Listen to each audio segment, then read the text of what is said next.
Sabe aquela sensação quando você percebe que foi enganada pela pessoa em quem mais confiava no mundo? Eu conheci essa sensação aos 72 anos, quando descobri que o amor de mãe pode ser usado como uma ferramenta de manipulação pelos próprios filhos. Não é fácil admitir isso, mas hoje eu preciso contar essa história. Me chamo Lourdes, tenho 72 anos, e essa história começa no dia em que meu filho Ricardo me fez uma proposta que mudaria minha vida para sempre.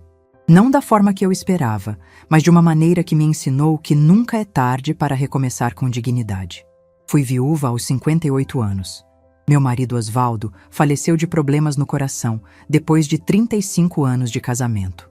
Ele me deixou nossa casa quitada, algumas economias guardadas e uma aposentadoria que, embora modesta, me permitia viver com tranquilidade.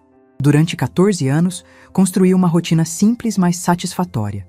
Cuidava do meu jardim, recebia minhas amigas para o café da tarde, assistia às minhas novelas e mantinha a casa sempre arrumada. Minha casa era pequena, mas era minha. 2 quartos, sala, cozinha e um quintal onde eu cultivava rosas, orquídeas e uma pequena horta. Todas as manhãs eu regava minhas plantas e conversava com elas. Pode parecer bobagem, mas elas me faziam companhia. As rosas, principalmente, eram as favoritas do Osvaldo, e cuidar delas me fazia sentir que ele ainda estava por perto de alguma forma. A vizinhança me conhecia bem. Dona Carmen, que morava ao lado, sempre passava para tomar um café. Dona Silvia, da esquina, vinha buscar mudas para o jardim dela. Eu tinha minha vida, meus hábitos, minha independência. Pagava minhas contas em dia, fazia minha feira no supermercado do bairro, onde todos me conheciam pelo nome. Era uma vida tranquila, sem grandes emoções, mas era minha. Meu filho Ricardo sempre foi o tipo de pessoa que aparecia quando precisava de alguma coisa. Desde pequeno, ele era assim. Charmoso quando queria algo, distante quando não precisava. Casado com a Valéria há 15 anos, eles tinham 2 filhos adolescentes. O Gabriel, de 16 anos, e a Marcela, de 14. Ricardo trabalhava como vendedor de carros, mas nunca conseguiu se estabilizar financeiramente. Sempre havia uma conta atrasada, um problema no carro, uma necessidade urgente, e eu, como toda mãe, sempre ajudava. Não era muito, mas era o que eu podia. R$ 100 aqui, 200 ali. Às vezes era para o material escolar dos netos, outras vezes para consertar a geladeira que quebrou. Eu nunca cobrava, nunca perguntava quando iam me devolver. Era meu filho, eram meus netos. Família é assim, não é? Mas as visitas de Ricardo tinham um padrão.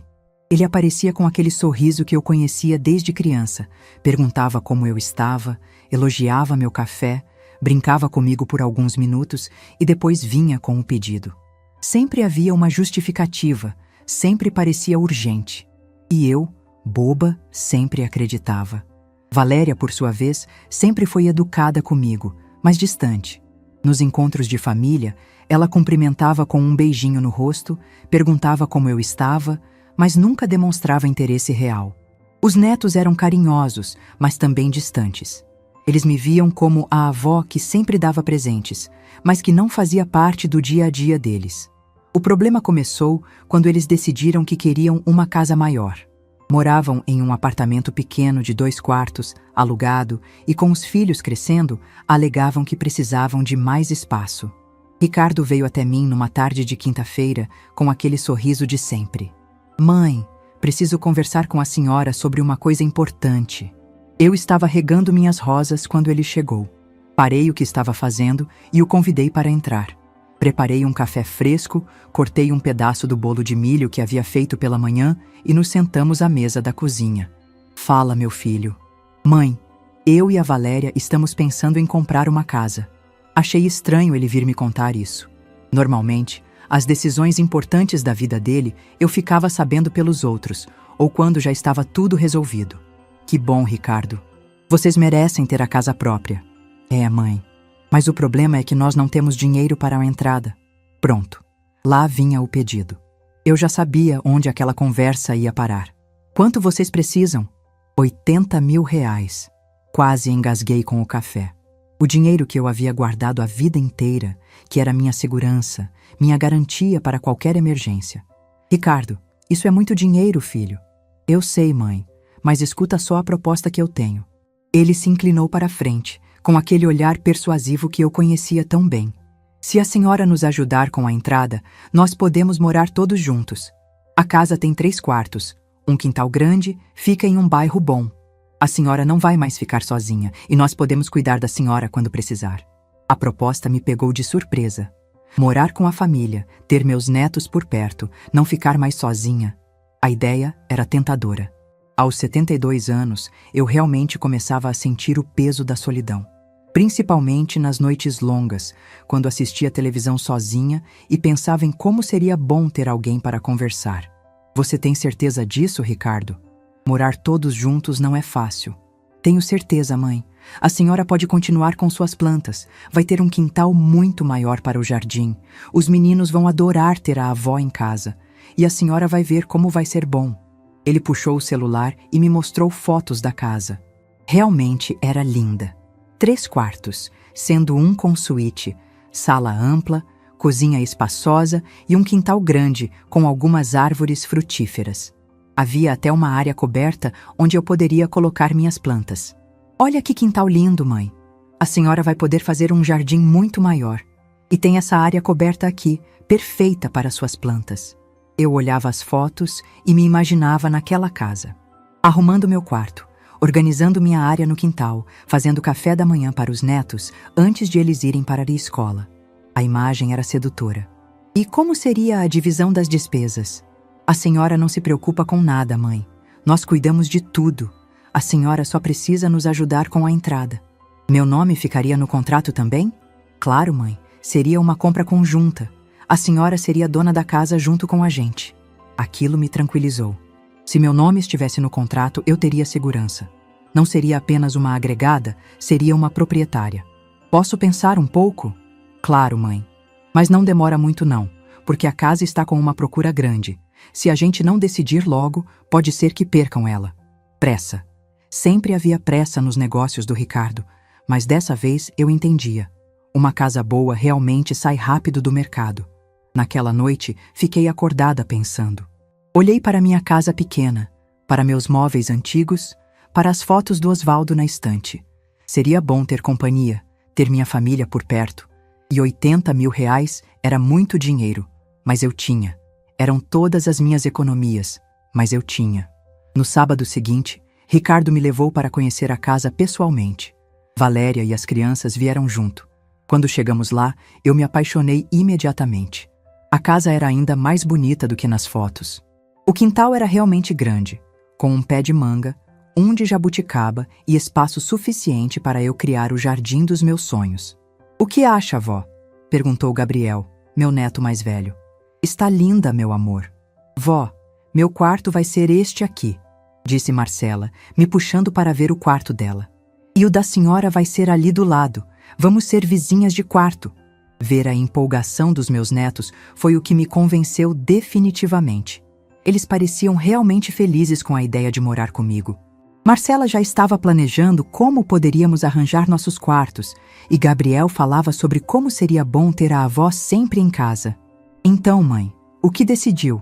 perguntou Ricardo enquanto voltávamos para casa. "Vou ajudar vocês." O sorriso dele foi radiante. Ele me abraçou ali mesmo, dentro do carro. Na segunda-feira de manhã, fui ao banco e retirei os 80 mil reais. O gerente, que me conhecia há anos, ficou preocupado. "Dona Lourdes, a senhora tem certeza?" "Tenho certeza, sim. É para comprar uma casa com meu filho." Entreguei o dinheiro para Ricardo naquela mesma tarde. Ele estava radiante, me abraçou e disse que eu não me arrependeria. Que finalmente íamos ser uma família de verdade. 2 semanas depois, as chaves estavam em nossas mãos. A documentação havia sido toda providenciada, o financiamento aprovado e nós estávamos oficialmente proprietários da casa nova, ou pelo menos era o que eu acreditava. Mas Ricardo logo me procurou com outra informação. "Mãe, o banco aprovou o financiamento, mas se a gente conseguir dar uma entrada maior, a prestação fica muito menor. Se a senhora vender sua casa e usar o dinheiro para abater no financiamento, vai ficar muito melhor para todo mundo." A ideia fazia sentido. Minha casa antiga valia cerca de 120 mil reais. Se eu vendesse e usasse o dinheiro para quitar uma parte do financiamento, as prestações ficariam bem menores, e eu não precisaria mais da casa antiga mesmo, já que ia morar na nova. Vendi minha casa em 3 semanas. Foi doloroso me despedir daquele lugar onde havia vivido tantos anos com o Osvaldo, mas a perspectiva de uma nova vida falou mais alto. Usei os R$120 mil da venda para quitar uma boa parte do financiamento da casa nova. No total, eu havia investido quase R$200 mil naquela casa, praticamente metade do valor dela. E Ricardo continuava me garantindo que meu nome estaria no contrato como coproprietária. Pronto, mãe, agora é nossa. Olhei para as chaves na minha mão e senti uma emoção que não sentia há muito tempo. Finalmente, eu teria minha família por perto. Finalmente, não estaria mais sozinha. Mas se eu soubesse o que estava por vir, teria guardado aqueles R$200 mil e alugado um apartamento pequeno longe dali. Porque algumas vezes a solidão é muito melhor que a companhia errada. A mudança aconteceu em uma manhã de sábado ensolarada. Eu estava animada como não ficava há muito tempo. Acordei cedo, preparei sanduíches e um café bem forte para todo mundo. Havia contratado um caminhão pequeno para transportar minhas coisas e Ricardo alugou outro maior para os móveis da família. Minhas amigas vizinhas vieram se despedir. Dona Carmen estava visivelmente emocionada. Ela me entregou uma muda de rosa que havia separado especialmente para mim. Lourdes, você vai fazer muita falta aqui no bairro, mas fico feliz que você vá morar com a família. Eu também estava emocionada. Deixar aquela casa onde construí tantas memórias com o Osvaldo não era fácil, mas a perspectiva de um novo começo, de ter minha família por perto, superava a nostalgia. Na casa nova, escolhi o quarto que ficava no fundo, com vista para o quintal. Não era o maior, mas tinha uma janela ampla por onde eu poderia observar meu futuro jardim. Passamos o dia todo arrumando as coisas e no final da tarde estávamos todos exaustos, mas satisfeitos.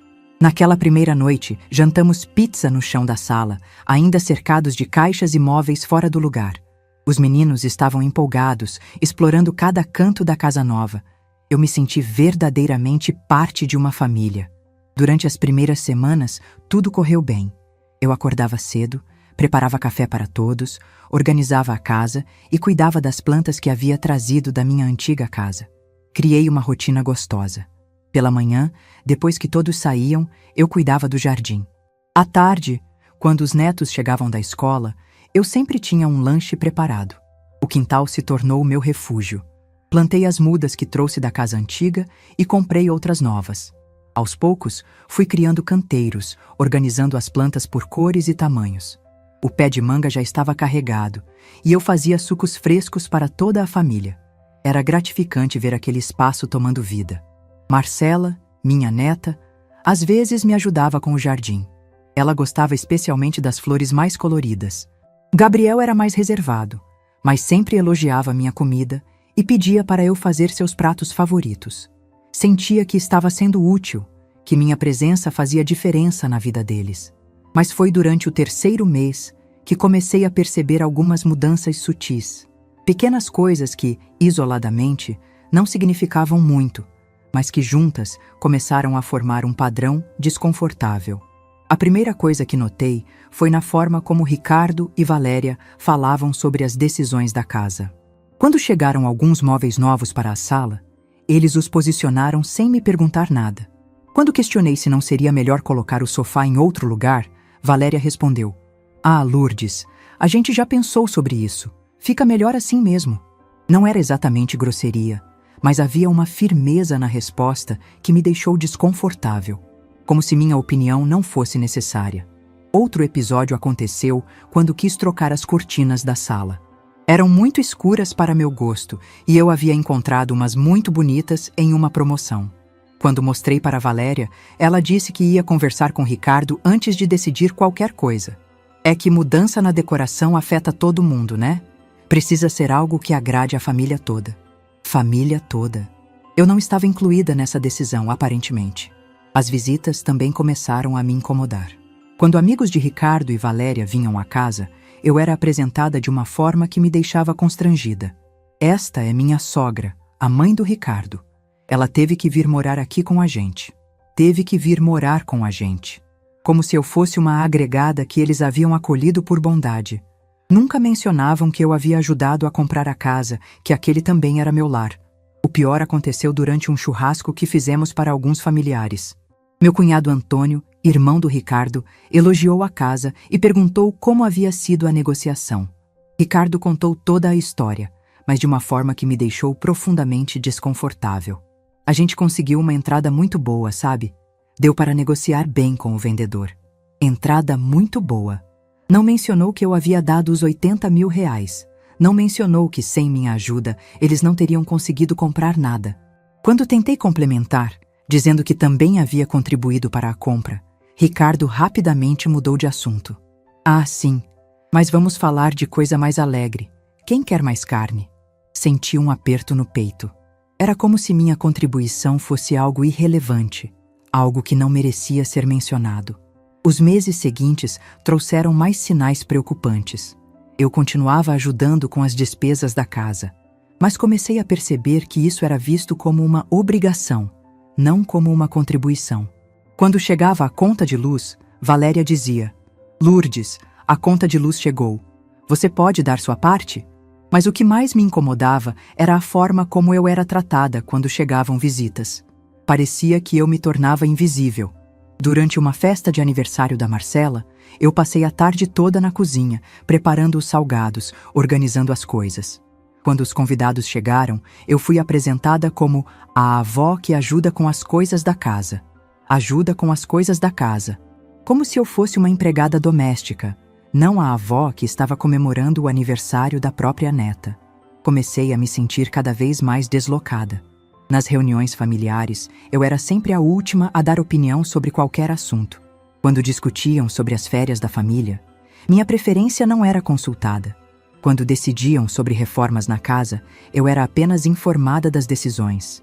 O jardim se tornou meu único refúgio. Era o único lugar onde eu me sentia verdadeiramente dona do espaço. Mas até isso começou a ser questionado. Quando quis plantar algumas árvores frutíferas, Ricardo disse que precisava consultar Valéria primeiro. Foi durante uma tarde de domingo que tudo ficou ainda mais claro.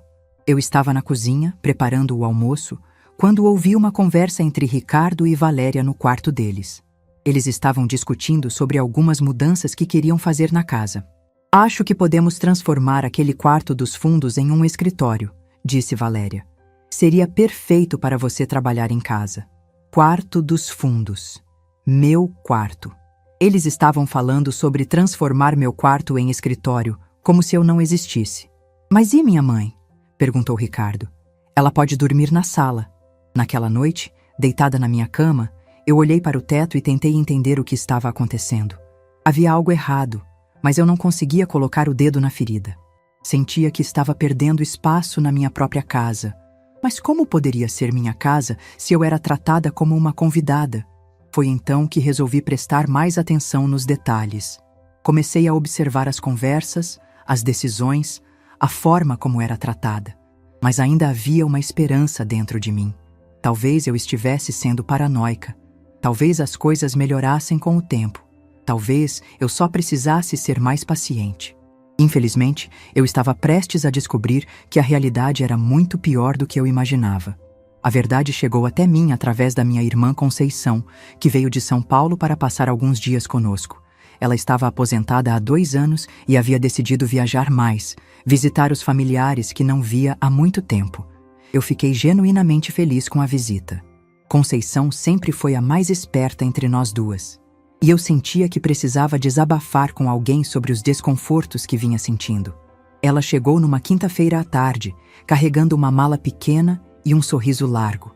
Nos abraçamos no portão da casa e eu senti aquele alívio que só uma irmã pode proporcionar. Conceição tinha 69 anos, 3 a menos que eu, mas sempre pareceu mais nova. Cabelos bem cuidados, roupas elegantes, postura ereta. Ela havia sido professora durante toda a vida e tinha uma personalidade forte, direta. Lourdes, que casa linda! Você não me contou que era tão grande assim. Mostrei toda a casa para ela com orgulho. O quarto que preparei para sua estadia, o meu jardim que já estava florido, a cozinha espaçosa onde eu passava boa parte do dia.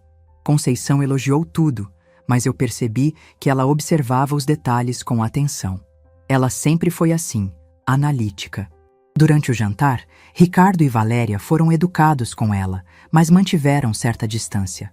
Conceição tentou puxar conversa sobre a compra da casa, sobre os planos da família, mas as respostas eram evasivas. Eu notei que eles evitavam entrar em detalhes sobre como haviam conseguido comprar a casa. Nos 2 primeiros dias, eu e Conceição aproveitamos para colocar a conversa em dia. Ela me contou sobre sua vida em São Paulo, sobre os filhos dela que estavam bem encaminhados na vida, sobre os netos que já estavam na faculdade.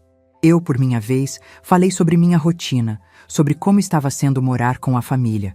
Mas Conceição é esperta. Ela percebeu que havia algo me incomodando, mesmo eu tentando disfarçar. No 3º dia, enquanto tomávamos café na cozinha pela manhã, ela foi direta ao ponto. Lourdes, você não parece a mesma pessoa de antes. Está tudo bem mesmo? Eu hesitei. Não sabia como explicar aquela sensação de deslocamento, aquela impressão de que não pertencia completamente àquele lugar. Às vezes eu me sinto meio perdida aqui. Perdida como? Não sei explicar direito. É como se eu fosse uma visita que está demorando muito para ir embora. Conceição franziu a testa. Ela tinha aquele jeito de olhar que me fazia sentir que estava sendo analisada. Mas você ajudou a comprar esta casa, não foi? Você me contou que deu a entrada. Sim, dei os R$80 mil e quase todo o valor da casa antiga. Então seu nome está no contrato da casa? A pergunta me pegou desprevenida. Era uma pergunta óbvia, mas que eu nunca havia verificado diretamente. Ricardo havia me garantido que meu nome estaria no contrato, mas eu nunca havia visto os documentos. Deve estar, Ricardo disse que estaria. O olhar de Conceição se tornou ainda mais sério. Lourdes, você nunca viu o contrato? Não, eu confiei no Ricardo. Conceição não disse nada, mas eu vi em seus olhos uma preocupação que me deixou inquieta. Ela mudou de assunto, mas eu percebi que aquela conversa havia plantado uma semente de dúvida em minha mente. Foi no sábado que tudo desmoronou. Conceição havia acordado cedo e estava me ajudando a preparar o café da manhã. Ela elogiou a organização da cozinha, os temperos que eu havia comprado, a forma como eu mantinha tudo sempre limpo e arrumado. Você realmente transformou esta casa em um lar, Lourdes. Eu estava mexendo o açúcar no café quando Ricardo entrou na cozinha. Ele havia acordado mais tarde, como sempre fazia nos fins de semana, e estava com aquele humor matinal que eu conhecia bem, meio irritado, precisando de café para acordar direito. Bom dia, tia Conceição. Dormiu bem? Dormi ótimo, Ricardo. Estava comentando com sua mãe sobre esta casa linda. Vocês fizeram um bom investimento. Ricardo pegou uma xícara de café e se apoiou no balcão da cozinha. Ele deu um sorriso que não chegou aos olhos. Investimento? Qual investimento? Conceição olhou para ele com surpresa. Ora, a casa. Lourdes me contou que vocês compraram juntos. Foi então que Ricardo soltou uma risada. Uma risada que me gelou o sangue. Não era uma risada de alegria. Era uma risada de escárnio, de superioridade. Juntos, a casa é minha e da Valéria. O silêncio que se seguiu foi ensurdecedor. Eu parei de mexer o açúcar. Conceição parou de falar. Até os ruídos da manhã pareceram cessar. Como assim? Perguntou Conceição com uma voz controlada que eu conhecia bem. Era a voz que ela usava quando estava tentando não explodir. Exatamente o que eu disse. A casa é minha e da Valéria. O nome da minha mãe nem está no contrato. As palavras atingiram meu peito como socos. Senti o mundo girar ao meu redor. Agarrei-me ao balcão da cozinha para não cair. Mas Ricardo, disse Conceição, sua mãe me disse que ela quase metade do valor da casa. Ela nos ajudou sim, mas a casa é nossa. Ela mora aqui porque a gente deixa. Porque a gente deixa. Essas palavras ecoaram na minha mente como um eco doloroso. Eu tinha gastado todas as minhas economias, vendido minha casa, mudado minha vida inteira, e agora descobria que eu morava ali por benevolência. Conceição me olhou com uma expressão de horror e indignação. Ela abriu a boca para dizer algo, mas eu a interrompi. Conceição, você pode me deixar sozinha com o Ricardo? Minha voz saiu mais firme do que eu esperava. Conceição hesitou, mas obedeceu. Ela saiu da cozinha, mas eu sabia que ela não havia ido longe. Ricardo, isso é verdade? O que é verdade, mãe? Que meu nome não está no contrato. Ele deu de ombros, como se estivesse falando sobre o tempo. Olha, mãe, a senhora sabe como é. Colocar o nome da senhora no contrato ia complicar as coisas. Ia ter que pagar mais impostos, ia ter mais burocracia. Foi melhor assim. Mas você me garantiu que meu nome estaria no contrato. Eu disse que a gente ia ver, não que ia estar. Mentira. Ele havia me garantido categoricamente que meu nome estaria no contrato. Eu me lembrava perfeitamente da conversa. E se eu quiser sair daqui? Por que a senhora ia querer sair? Aqui a senhora tem tudo. Tem comida, tem casa, tem família. A forma como ele falou me fez entender que eu estava sendo tratada como uma agregada mesmo. Uma pessoa que deveria ser grata por ter um teto sobre a cabeça. Mesmo que fosse um teto que eu mesma havia ajudado a comprar. Naquele momento, eu entendi que havia sido completamente enganada. Meu próprio filho havia usado minha confiança e meu amor para conseguir o que queria. Eu havia sido manipulada da forma mais cruel possível. Você me enganou. Não enganei ninguém, mãe. A senhora nos ajudou e nós estamos dando um lugar para a senhora morar. Todo mundo sai ganhando. Saí da cozinha sem dizer mais nada. Conceição estava me esperando na sala, com uma expressão de fúria contida. Lourdes, você ouviu isso? Ouvi. Você vai deixar passar? Eu não respondi imediatamente. Sentia-me traída, humilhada, enganada. Mas também estava calculando mentalmente tudo o que eu havia investido naquela casa. Durante o resto do dia, fingi que estava tudo normal. Almocei com a família, conversei com meus netos, cuidei das minhas plantas. Mas por dentro eu estava fervendo. Não de raiva, mas de uma profunda decepção.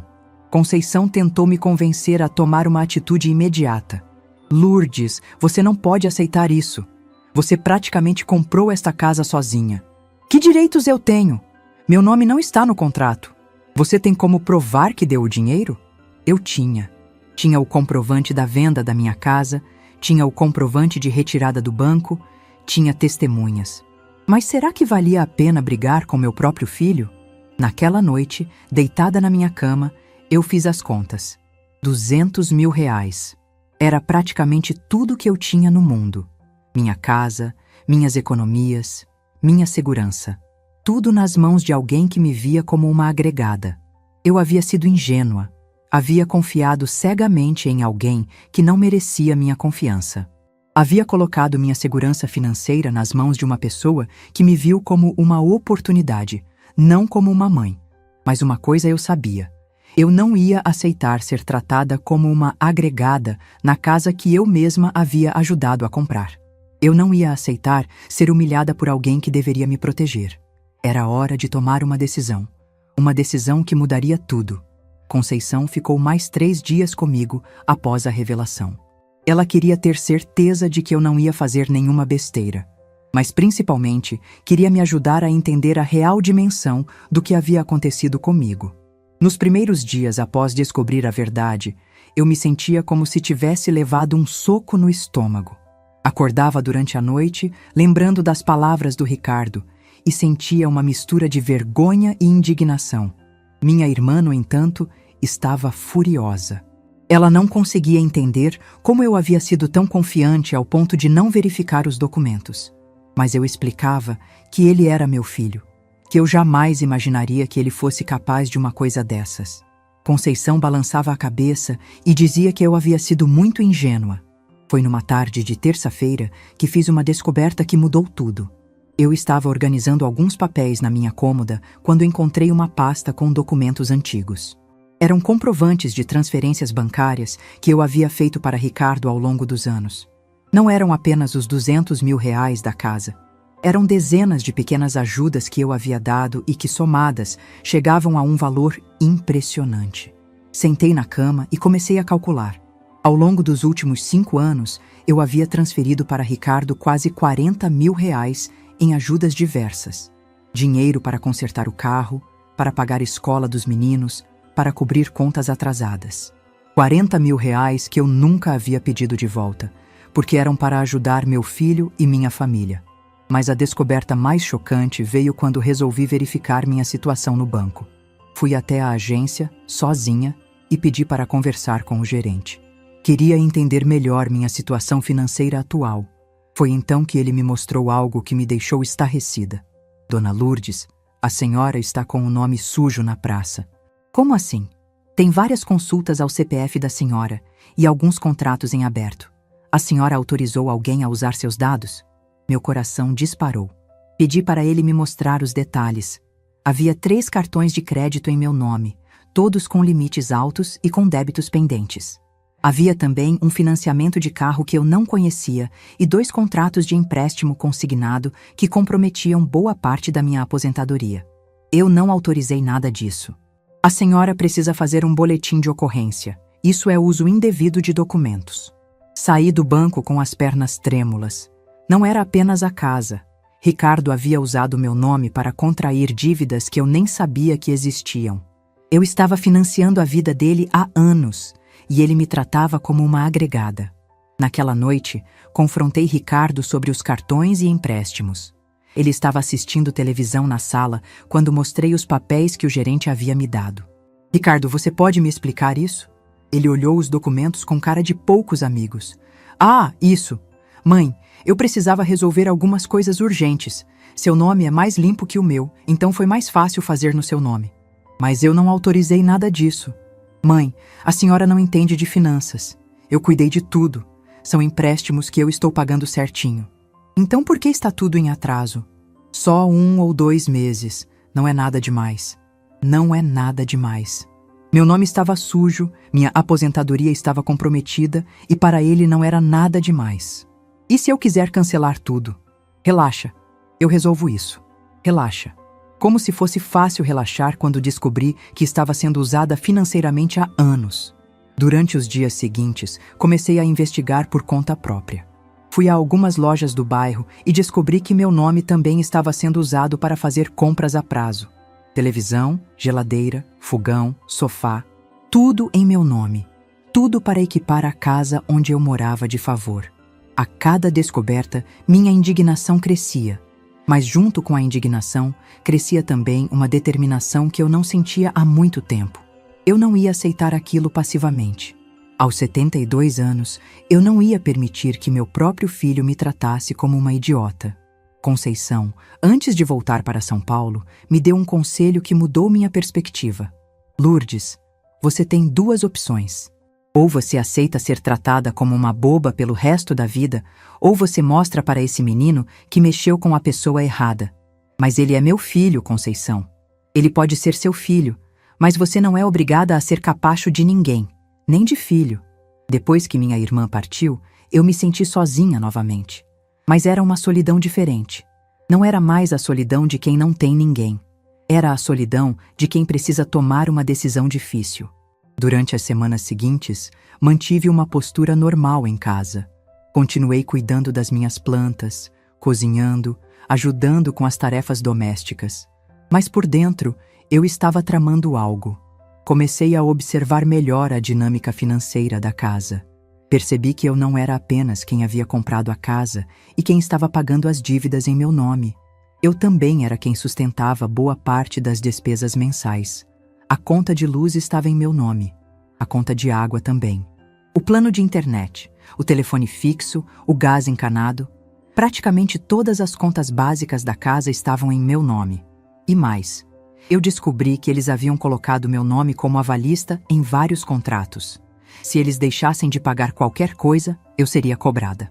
Eu era, literalmente, a garantia financeira de toda a operação. Mas se eu era a garantia, eu também tinha o poder de derrubar tudo. Foi quando tive a ideia que mudaria tudo. Se eles queriam me usar como garantia financeira, eu ia mostrar o que acontece quando essa garantia é retirada. Se eles queriam que eu fosse responsável por todas as contas, eu ia mostrar o que acontece quando essa responsabilidade é cancelada. Comecei a fazer um levantamento de tudo que estava em meu nome. Foram quase 3 semanas de investigação. Fui a bancos, lojas, prestadores de serviços. Descobri que meu nome era usado em praticamente tudo que envolvia crédito naquela casa. Eles haviam construído um castelo de cartas e eu era a base que sustentava tudo. Mas eu estava prestes a retirar essa base. A primeira coisa que fiz foi procurar um apartamento para alugar. Queria algo pequeno, simples, mas digno. Encontrei um apartamento de 2 quartos em um bairro próximo. Não era luxuoso, mas era limpo, bem localizado e cabia no meu orçamento. Comecei a arrumar minhas coisas discretamente. Uma gaveta por vez, uma prateleira por vez. Separei apenas o essencial: minhas roupas, alguns objetos pessoais, as fotos do Osvaldo. O resto eu deixaria para trás. Mas antes de sair, eu ia deixar um presente para eles. Um presente que eles nunca esqueceriam. A execução do meu plano começou numa segunda-feira. Escolhi esse dia porque era quando Ricardo e Valéria tinham a agenda mais corrida. Ele saía cedo para trabalhar e só voltava no final da tarde. Ela levava as crianças para a escola e depois ia para o trabalho dela no escritório de contabilidade. Eu teria o dia todo para fazer o que precisava ser feito. Acordei às 5 da manhã. Preparei meu café, cuidei das plantas pela última vez e comecei a executar minha estratégia. A primeira parada foi o banco. Cheguei lá quando abriram, às 8 horas, e pedi para falar com o gerente. Dona Lourdes, bom dia. Como posso ajudá-la? Quero cancelar todos os cartões de crédito que estão em meu nome. Todos. Todos. E quero retirar meu nome como avalista de todos os contratos que for possível. O gerente me explicou que alguns contratos não poderiam ser cancelados imediatamente, mas que a maioria poderia ser revista. Passei quase 2 horas no banco, assinando papéis, cancelando cartões, retirando meu nome de onde era possível. Depois do banco, fui à empresa de telefonia. Cancelei o plano de internet e o telefone fixo que estavam em meu nome. A atendente tentou me convencer a não cancelar. Mas, Dona Lourdes, a senhora vai ficar sem internet em casa. Não vou ficar sem internet, vou ficar sem casa. Em seguida, fui à companhia de energia elétrica. Cancelei a conta de luz que estava em meu nome. Depois, fui à companhia de água e esgoto. Cancelei também. Gastei o dia inteiro correndo atrás de cancelamentos. Quando terminei, eram quase 4 da tarde. Voltei para casa e comecei a fase final do meu plano. Arrumei minhas últimas coisas, coloquei tudo em 2 malas grandes e chamei um táxi. Antes de sair, deixei um bilhete na mesa da cozinha. Não um bilhete longo, explicativo. Apenas uma mensagem direta. Já que a casa é de vocês, paguem vocês também as contas. Não me procurem. Fechei a porta de casa e fui para o meu apartamento novo. Era pequeno, mas era meu. Paguei 3 meses de aluguel adiantado com o dinheiro que ainda tinha guardado. Não era muito, mas era suficiente para me dar tempo de me organizar. Naquela primeira noite no apartamento, me senti estranha. Não era bem tristeza, não era bem alívio. Era uma sensação de liberdade misturada com incerteza. Mas pela primeira vez em meses, eu dormi em paz. Ricardo me ligou no dia seguinte, por volta das 7 da manhã. Eu estava tomando café quando o telefone tocou. Mãe, que história é essa? Por que a senhora saiu de casa?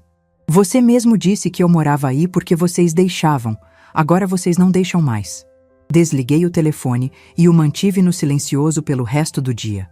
Sabia que ele ia tentar me ligar muitas vezes, mas eu não queria conversar. Não ainda. Durante os dias seguintes, organizei minha nova vida. Comprei alguns móveis básicos, organizei minha pequena cozinha, arrumei meu quarto. Encontrei um cantinho na varanda onde poderia colocar algumas plantas. Não era o jardim grande que eu tinha antes, mas era meu. No final da primeira semana, Valéria apareceu na minha porta. Ela estava com cara de poucos amigos, mas tentou manter a educação. Valéria ficou mais 15 minutos na minha porta, tentando me convencer a voltar. Prometeu que eles iam me respeitar mais, que iam me consultar sobre as decisões da casa. Mas era tarde demais. Eu já havia tomado minha decisão. No final da segunda semana, Ricardo apareceu com os 2 filhos. Ele achou que usar as crianças ia me convencer a voltar. Vó, por que a senhora não mora mais com a gente? Perguntou Marcela. Porque às vezes os adultos precisam fazer escolhas difíceis, meu amor. Aquilo me doeu. Eu realmente sentia falta dos meus netos. Mas não podia voltar a ser tratada como uma agregada na casa que eu mesma havia ajudado a comprar. Ricardo tentou uma abordagem diferente. Mãe, vamos fazer assim. A senhora volta para casa e colocamos seu nome no contrato. Fica tudo certinho. Não quero mais. Ricardo tentou argumentar, mas eu não dei ouvidos. Fechei a porta e deixei claro que não ia mudar de ideia. Durante o terceiro mês, as ligações diminuíram. Eu sabia que eles estavam tentando se reorganizar financeiramente sem mim. Sabia que não ia ser fácil, porque eu realmente sustentava boa parte das operações daquela casa. Foi minha vizinha antiga, Dona Carmen, que me contou o que estava acontecendo.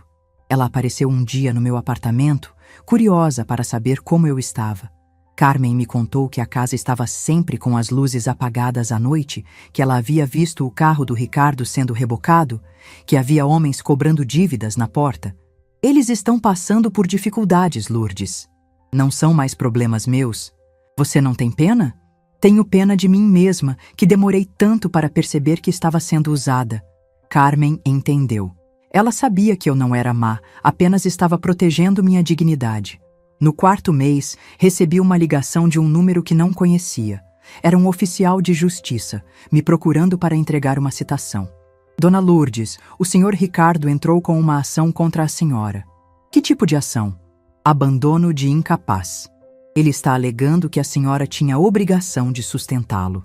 E mesmo, meu filho estava tentando me processar por não sustentar mais a irresponsabilidade dele. Pode entregar a citação. Vou responder. Procurei um advogado e expliquei a situação. Ele me disse que a ação de Ricardo não tinha fundamento, que filho adulto não pode processar mãe por não receber ajuda financeira. Dona Lourdes, a senhora quer entrar com uma ação contra ele? Não. Quero que ele desista da ação dele. E se ele não desistir? Aí eu conto para o juiz sobre os R$200 mil que usei para comprar a casa onde meu nome não está. O advogado sorriu. Acho que ele vai desistir. E desistiu. 2 semanas depois, recebi uma ligação dele dizendo que havia retirado a ação. 6 meses haviam se passado desde que saí daquela casa.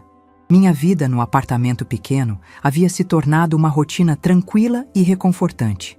Acordava cedo, fazia meu café, cuidava das minhas plantas na varanda e assistia às minhas novelas. Era uma vida simples, mas era genuinamente minha.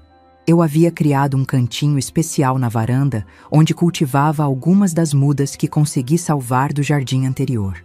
Não era o jardim grande que eu tinha antes, mas cada folha que brotava ali me trazia uma satisfação que eu não sentia há muito tempo. Era o prazer de cuidar de algo que era verdadeiramente meu, sem precisar pedir permissão ou explicação para ninguém. Minha aposentadoria, que antes era comprometida com empréstimos e financiamentos que eu nem sabia que existiam, agora rendia para uma vida digna. Descobri que, sem sustentar os caprichos financeiros de Ricardo, eu conseguia viver bem, pagar minhas contas em dia e ainda guardar um pouco para emergências. Fiz amizade com algumas vizinhas do prédio. Dona Esther, que morava no apartamento ao lado, era uma senhora viúva como eu, e nos tornamos companheiras de café da tarde. Ela me contou que também havia passado por problemas familiares relacionados a dinheiro, então entendia perfeitamente minha situação. Lourdes, às vezes a família da gente causa mais problema que estranho na rua. É verdade, Esther. Eu aprendi isso da forma mais dolorosa possível. Essas conversas me ajudaram a confirmar que havia tomado a decisão certa. Ver outras pessoas que haviam passado por situações similares me fazia entender que eu não estava sozinha nessa experiência. Durante esse período, mantive contato esporádico com meus netos através de mensagens. Eles pareciam estar bem, mas eu percebia que a situação financeira da família havia se complicado bastante. Marcela me contou que haviam se mudado para um apartamento menor, e Gabriel mencionou que o pai estava trabalhando em 2 empregos para conseguir pagar as contas. Essas informações não me traziam alegria, mas também não me causavam pena. Eram as consequências naturais das escolhas que Ricardo havia feito. Ele tinha optado por me usar financeiramente em vez de me tratar como família, e agora estava colhendo os frutos dessa decisão.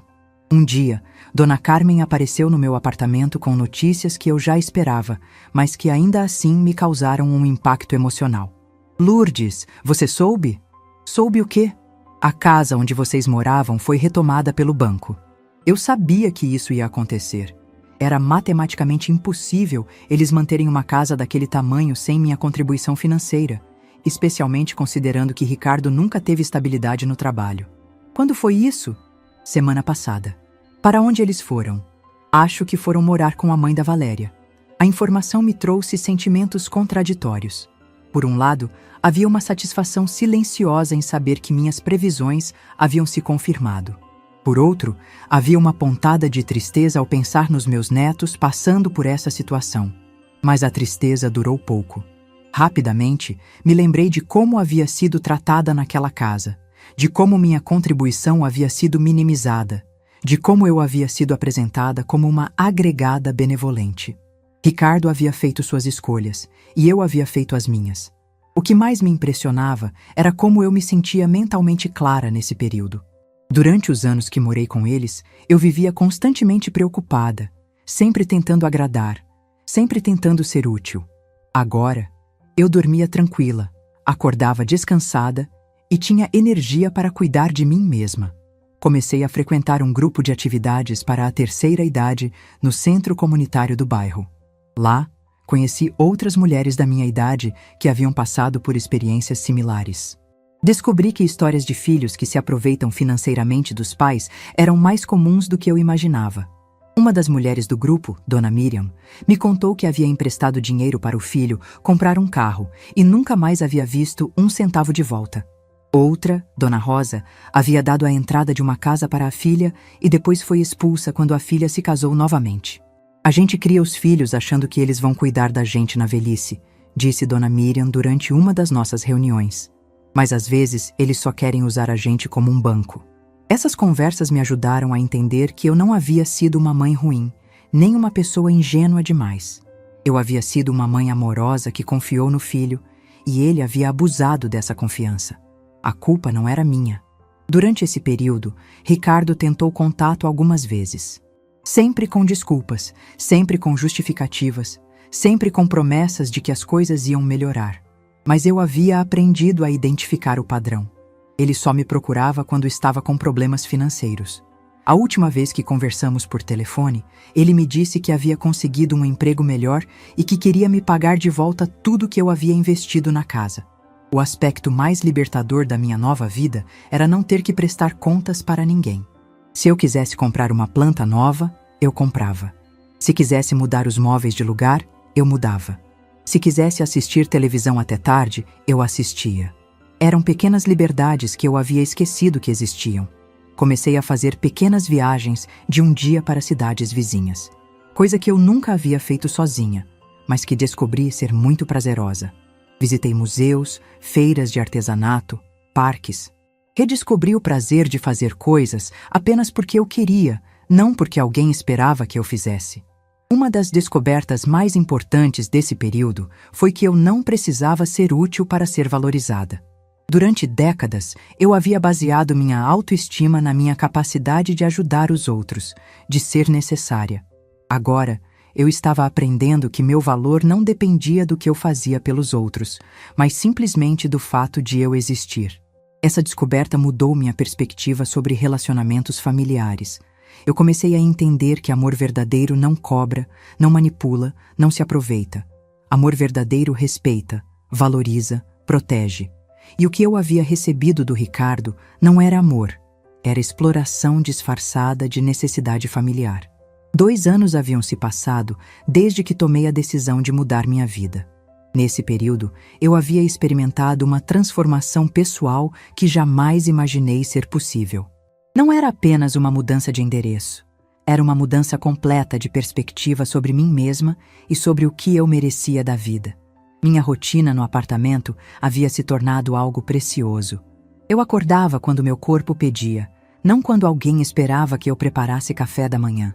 Cuidava das minhas plantas com a paciência de quem tem tempo para observar cada folha nova que brotava.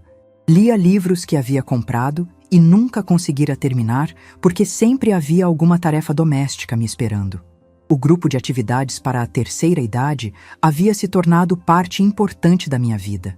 Não apenas pelas amizades que formei, mas porque me ajudou a entender que existem diferentes formas de envelhecer. Eu podia escolher ser a senhora amargurada que foi abandonada pela família, ou podia escolher ser a mulher que descobriu sua força e independência na maturidade. Escolhi a segunda opção. Comecei a fazer trabalhos voluntários em uma creche do bairro. 2 vezes por semana, eu ia lá contar histórias para as crianças pequenas. Era gratificante ver seus olhinhos brilhando quando eu abria o livro e começava a narrar.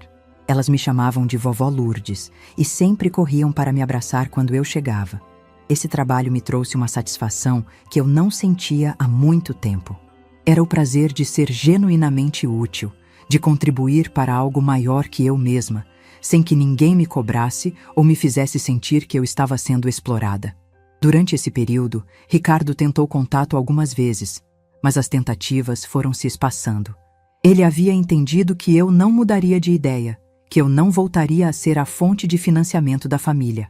Nas últimas conversas que tivemos, ele parecia mais resignado, menos insistente. Meus netos, agora mais velhos, começaram a me visitar com mais frequência. Marcela vinha ao meu apartamento quase todo sábado. Ela me ajudava com as plantas e eu ensinava algumas receitas que ela queria aprender. Era um relacionamento muito mais saudável do que o que tínhamos antes. Comecei a fazer um curso de pintura em tela. Era algo que sempre tive vontade de fazer, mas nunca havia tido tempo.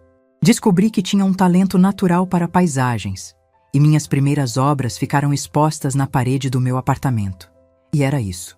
Pela primeira vez na vida, eu estava fazendo algo apenas porque me dava prazer, não porque alguém esperava algo de mim ou porque eu poderia ganhar dinheiro com isso. Durante o 3º ano da minha nova vida, recebi uma notícia que me fez refletir profundamente sobre as escolhas que todos nós fazemos. Dona Carmen me contou que Ricardo havia conseguido um emprego melhor e que a família havia se mudado para uma casa alugada em um bairro mais distante. Ele perguntou se eu sabia como você estava, ela me disse. E você disse o quê? Disse que você estava vivendo sua melhor vida. E era verdade. Eu estava vivendo minha melhor vida. Não a vida mais confortável financeiramente, não a vida mais agitada socialmente, mas a vida mais autêntica que eu já havia vivido. Fiz uma reflexão importante nesse período. Eu havia passado décadas da minha vida tentando ser amada através da minha utilidade. Cozinhava, limpava, ajudava financeiramente, cuidava de todos, sempre esperando que isso me garantisse um lugar especial no coração das pessoas. Mas amor verdadeiro não funciona assim. Amor verdadeiro não é uma transação. Não é um pagamento por serviços prestados. Amor verdadeiro é incondicional, é respeitoso, é recíproco. O que eu havia recebido do Ricardo não era amor, era conveniência disfarçada de necessidade familiar. Hoje, quando olho para minha vida, sinto gratidão. Gratidão por ter tido a coragem de mudar aos 72 anos. Gratidão por ter descoberto que eu era mais forte do que imaginava.